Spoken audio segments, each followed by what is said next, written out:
notice of meeting indicated the meeting would be done at 5:30, so I would like you to tell us when the meeting will adjourn today. It would seem to me, are the two witnesses here? Are they virtual today? The two additional witnesses? Sorry? One's virtual, one's in person.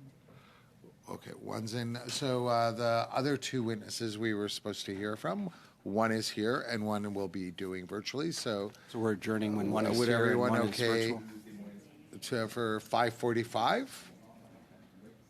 5:45? Okay, so we will adjourn at 5:45. Okay. Mr. Chair, if I could suggest something constructive, why don't we hear from the two witnesses for half an hour and then go to the consideration of the motion on the floor? Is that agreeable to everyone?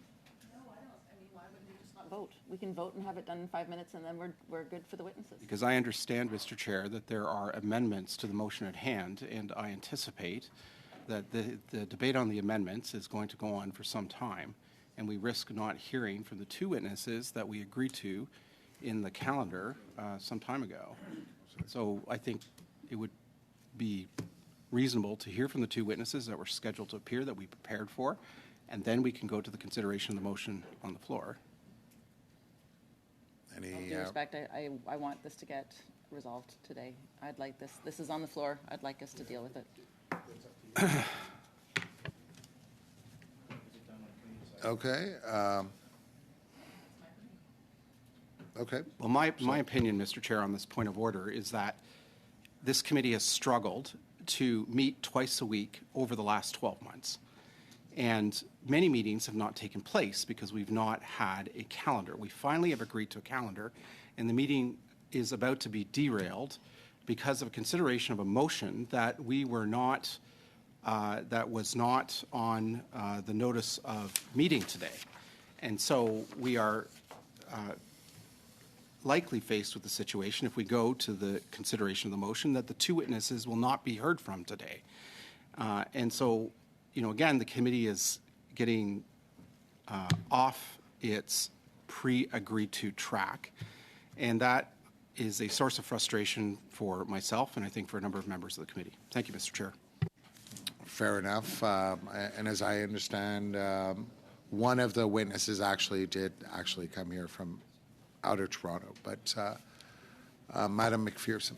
Thank you, Mr. Chair. With all due respect, I think when we talk about how this committee has not been able to work effectively over the last year, there is a number of times where the Conservative Party would be responsible for filibustering many of the motions and much of the work that we brought forward. In fact, 4 months, as my colleague Mr. Bergeron has pointed out. Now, that said, everything that we have done, we gave this on the notice paper on February 12th. I read this in for the committee. This is a motion that has been there. I'm sorry that some members of the committee were not ready to vote on this. We made it public. We told you it was coming, and then I tabled it in the way that is according to the rules, our standing orders, our standing rules. This is exactly how it's meant to be done, and I'm sorry if some members don't like that, but I would like this motion, which I brought forward using the tools that I have as a member of this committee. I'd like it to be resolved. I'd like it to be voted upon. Thank you. Anyone else want to speak to this? Did we? Mr. Yes, Chair. MP Chatel. This is a motion I put forward for the future of diplomacy, and I had questions for the senator that are very important to me because I want to do a comparative analysis, which Heather, Mr. Chair, my colleague prevented me from having more meeting on the comparative study of the future of diplomacy, so. Look, I'm in favor of the suggestion by Mr. Chong. I think we should return to the study and move quickly. Just we have 2 small amendments, and it shouldn't be. We shouldn't be wasting more time. Thank you, Chair. Yes, MP McPherson. Could I understand if it's already on the floor? Do we not have to deal with the motion? Is that not, in fact, the rules of this committee? But someone could bring a point of order on that. Yes.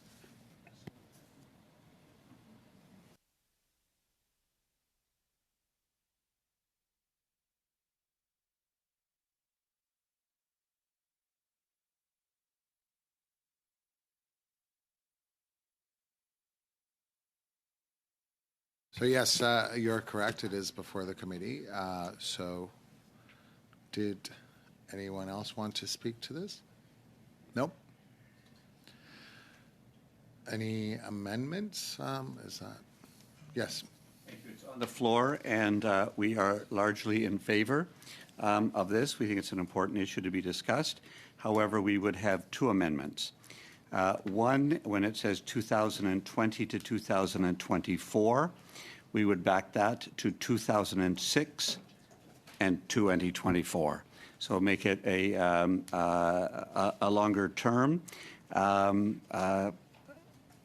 motion. And also at the end, these are two separate amendments, but I'm going to put them into one, which is a little bit risky. You can decide on that once I've said them.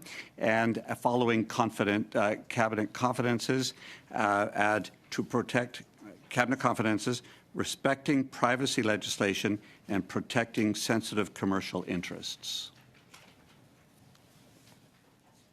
How far down that would that be?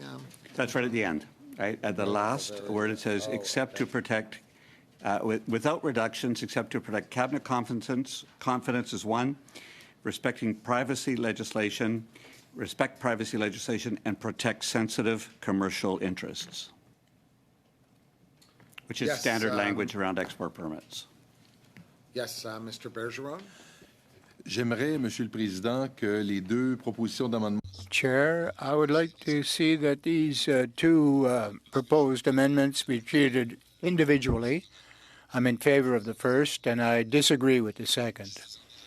I disagree with the second because we've already seen, in fact, when there was sales to Turkey, when we received their representatives before we decided to undertake our study of exports of military goods to Turkey.